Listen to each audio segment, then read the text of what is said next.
students, how are you all? I hope all of you are doing really well. Today we will learn about domains of AI. Artificial intelligence is the intelligence demonstrated by machines or computers that are programmed into them through codes to mimic the natural intelligence demonstrated by humans. Research in AI has been going on for several decades now. For example, Hansen Company in Hong Kong has designed a robot with women's gender called Sophia, which is a typical example of an artificial human with effective interaction skills like a human.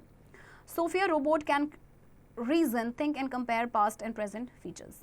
Artificial intelligence से बच्चों आप सभी well aware हैं, okay ये जो intelligence है it is demonstrated by machines और computers जो प्रोग्राम्ड होते हैं इनटू देम थ्रू कोड्स, जिससे कि वो नेचुरल इंटेलिजेंस जो होता है ना, जो ह्यूमंस डिमॉन्स्ट्रेट करते हैं उसे मिमिक कर सके. सो बहुत सारी रिसर्च आपकी दशकों से चलती आ रही है एआई में, जैसे कि हांगकांग की हैंसन कंपनी है, उन्होंने एक ह्यूमनॉइड बनाया था सोफिया, जो कि आर्टिफिशियल ह्यूमन का एक टिपिकल एग्जाम्पल है. सोफिया जो रोबोट है वो क्या कर सकती है, वो रीजन कर सकती है, सोच सकती है और पास्ट एंड प्रेजेंट फीचर्स को कंपेयर भी कर सकती है. Okay, domains of artificial intelligence. Artificial intelligence is enhanced by providing data into the knowledge base.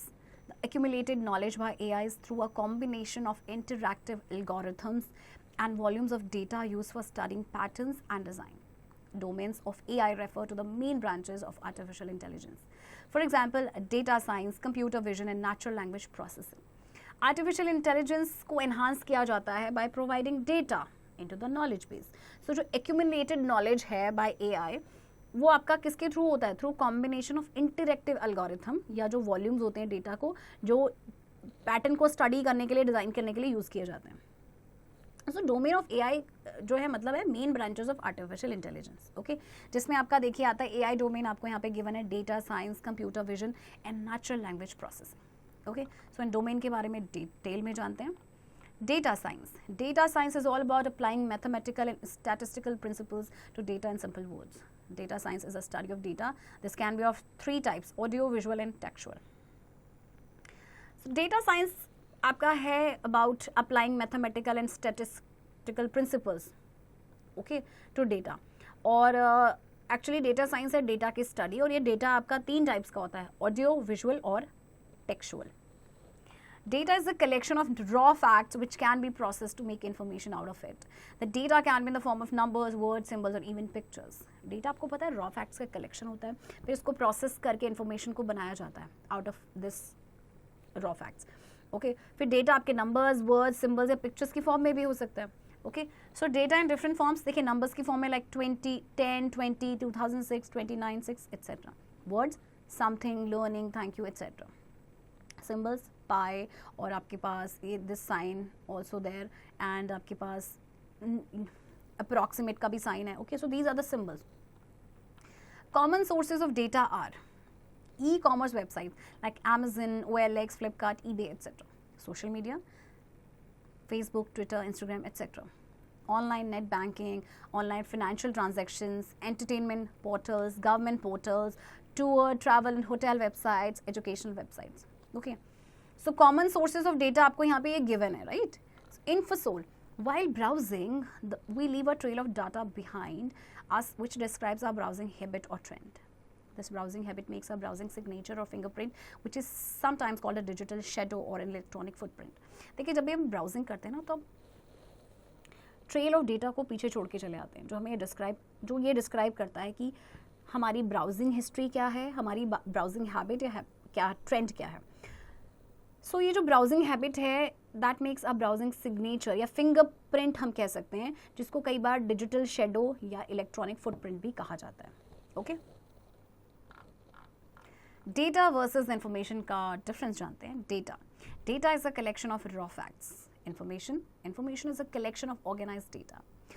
Data is independent. Information depends on data. Its measuring unit is bits and bytes. Its measuring unit is quantity, time, etc. For example, test scores of a student. For example, average score of a class. Data देखिए raw facts का collection होता है, information collection होता है organized data का. Data independent है जबकि information depend करती है आपकी data पे. डेटा को मेजर करने की यूनिट है बिट्स एंड बाइट्स, जबकि इन्फॉर्मेशन को मेजर किया जाता है लाइक क्वांटिटी, टाइम, इन सब में. अगर हम एग्जाम्पल की बात करें, test score of a student, this is data, and information की बात करें, average score of a class. Okay, next, computer vision. Today, computer vision is one of the hottest subfields of artificial intelligence and machine learning given its wide variety of applications and tremendous potential. It's a goal to replicate the powerful capacities of human vision. The computer vision system recognizes the present objects and their characteristics such as shapes, textures, colors, sizes, and spatial arrangement, among other things, to provide a description as complete as possible of the image. अगर आज के time पे हम hottest सब fields की बात करें ना एआई की, तो उनमें से कंप्यूटर विजन एक है. ओके, और इसका गोल है कि जो पावरफुल कैपेसिटीज़ है ना ह्यूमन विजन की, उसको रेप्लिकेट किया जा सके. ये प्रेजेंट ऑब्जेक्ट को रिकॉग्नाइज करता है, उनके कैरेक्टरिस्टिक्स को, लाइक कलर्स है, साइज है, शेप टेक्सचर्स है. ओके, और फिर एक डिस्क्रिप्शन प्रोवाइड करता है as complete as possible of the image. Okay, let's see some of the application of computer vision. Facial recognition. The facial recognition system is a technology that is capable of identifying or verifying a person from a digital image or a video from a video source. For example, it is used by crime investigation agencies. Face filters. By using the applications like Instagram and Snapchat, we can click photographs of various themes which are based on the usage of computer vision. Google Lens. To search data, Google uses computer vision for comparing different features of the input image to the database of images and then gives us the search. अच्छा देखिए, application computer vision की सबसे पहले facial recognition system. Okay, इससे आप क्या कर सकते हैं, पर्सन को उसके डिजिटल इमेज से उसको पहचान सकते हैं, उसको वेरीफाई कर सकते हैं. ओके, वीडियो से भी आप उसे पहचान सकते हैं, जैसे कि क्राइम इन्वेस्टिगेशन एजेंसीज इसका इस्तेमाल करती है. फेस फिल्टर्स आपके यूज़ होते हैं लाइक इंस्टाग्राम एंड स्नैपचैट में.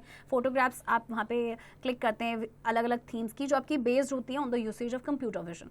राइट, जब भी आप फोटो क्लिक करते हैं तो आप फिल्टर्स अप्लाई करते हैं ना. ओके, एंड डेटा को सर्च करने के लिए गूगल जो है कंप्यूटर विजन को यूज़ करता है ताकि वो डिफरेंट फीचर्स जो है ना इनपुट इमेज के, उनको कंपेयर कर सके to the database of images, and उसके बाद ही हमें सर्च रिजल्ट देता है. Okay, retail stores.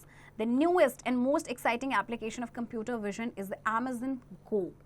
It is an innovative retail store where there are no cashiers or checkout stations. It is partially automated store that is created by utilizing computer vision and deep learning. Okay, अब newest और most exciting application computer vision की बात करें, वो है Amazon Go. ये बड़ा ही innovative retail store है जहाँ पे कोई कैशियर नहीं होता, आपके ना कोई चेकआउट स्टेशन होते हैं. सो ये पार्शली तो आपका ऑटोमेटेड स्टोर है जिसे क्रिएट किया गया है by utilising computer vision and deep learning. Okay, automotive. Computer vision is also taking the automotive industry. Companies like Tesla have developed self driving cars which are going to rule the streets in the coming years. Automated cars are equipped with sensors and software which can detect the 360 degrees of movements of pedestrians, cyclists, vehicles and road work. अच्छा, computer vision जो है वो उसने automotive industry भी ले ली है, और जैसे टेस्ला जो है आपकी बहुत ही फेमस कंपनी है, ये सेल्फ ड्राइविंग कार्स बन रही हैं.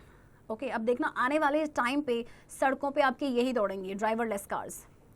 सो ऑटोमेटेड कार्स में आपकी इक्विप्ड होती है सेंसर्स के साथ, सॉफ्टवेयर होते हैं जो कि 360 डिग्री मूवमेंट होता है ना साइकिलिस्ट का, या जो पैदल चलने वाले होते हैं, या जो व्हीकल्स का, इनको ही डिटेक्ट कर लेते हैं. Okay, health care. Technology is helping healthcare professionals accurately classify the conditions and illnesses by reducing and eliminating any inaccurate diagnosis and saving patients' lives.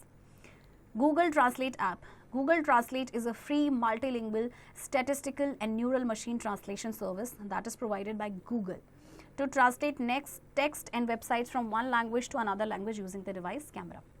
So technology जो है ये हेल्थ केयर प्रोफेशनल्स को help करती है ताकि ये accurately conditions को classify कर सके, इलनेसेस को क्लासीफाई करे by reducing and eliminating any inaccurate diagnose, अगर होता है कुछ तो. और इससे क्या होता है, फिर पेशेंट्स की लाइफ बच जाती है.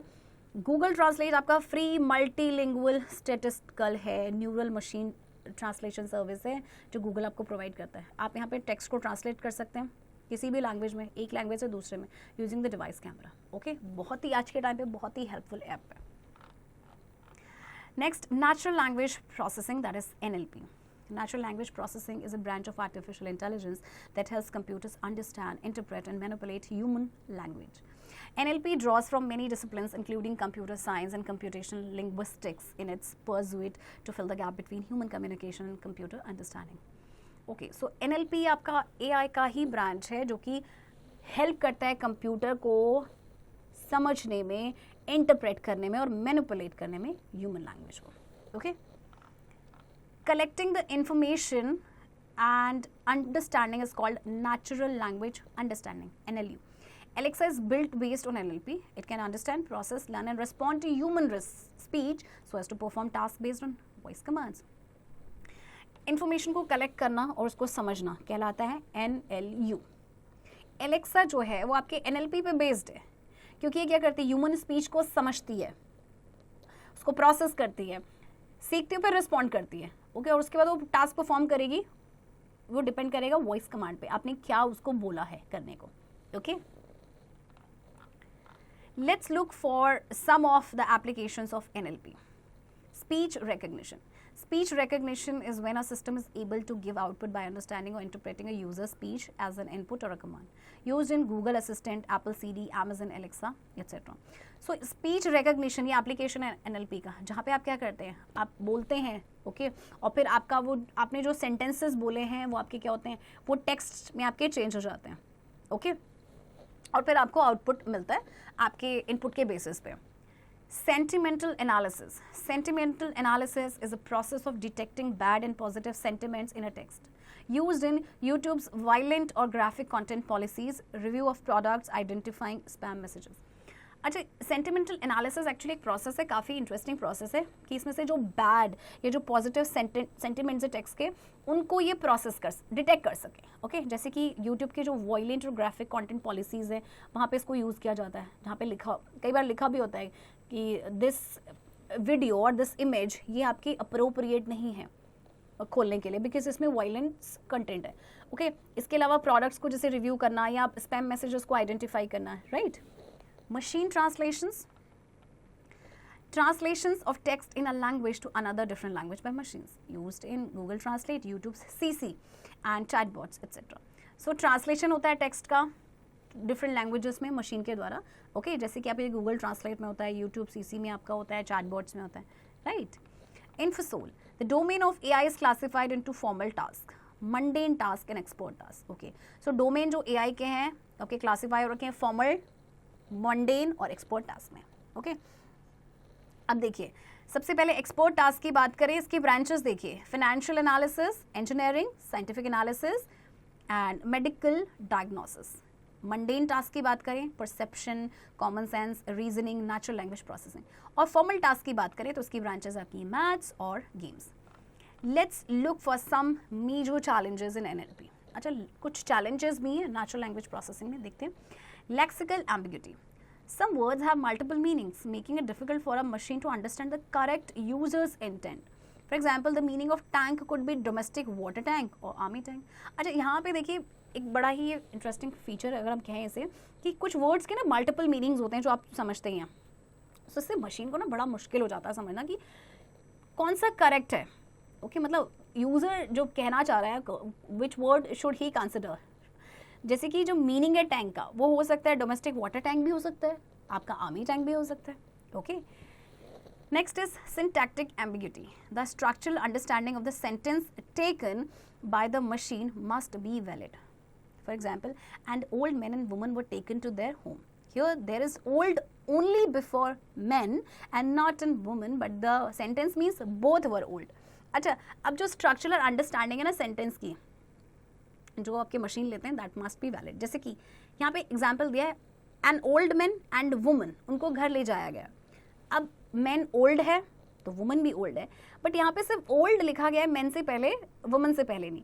लेकिन सेंटेंस का कहने का मतलब क्या है कि दोनों ही ओल्ड हैं, right. Semantic ambiguity, the real meaning of the user's speech. For example, the car hits a pole while it was moving. Here moving comes at the end, so it is difficult for a machine to understand who was actually hit, car or pole. Okay, अब semantic ambiguity में क्या कि real meaning क्या है users का speech का, जैसे कि कार ने पोल को hit किया while it was moving. अब इसे तो हम समझ गए कि मूव क्या कर रहा है, कार की ऑफ कोर्स उसने पोल को हिट किया है, बट यहाँ पे मूविंग आ रहा है आपके एंड में. सो मशीन के लिए समझना थोड़ा सा मुश्किल है कि एक्चुअली हिट किसने किसको किया, कार या pole. Okay, next is pragmatic ambiguity. Multiple interpenetrations in user's speech. For example, the police are coming. Here it is not given why the police are coming. Okay, अब जैसे pragmatic ambiguity में क्या एक example दिया कि police आ रही है, लेकिन यहाँ पे ये नहीं बताया गया कि पुलिस आ क्यों रही है. Okay, reboot. Sophia robot can reason, think and compare past and present features. Artificial intelligence is enhanced by providing data to the knowledge base. Data is a collection of raw facts which can be processed to make information out of it. A facial recognition system is a technology that is capable of identifying or verifying a person from a digital image or a video from a video source. Natural language processing is a branch of artificial intelligence that helps computer understand, interpret and manipulate human language. Speech recognition, sentimental analysis and machine translations are some of the applications of NLP. The major challenges of NLP are lexical ambiguity, syntactic ambiguity, semantic ambiguity and pragmatic ambiguity. So here comes the end of this chapter and exercise की practice बच्चों आप खुद से करेंगे. Okay?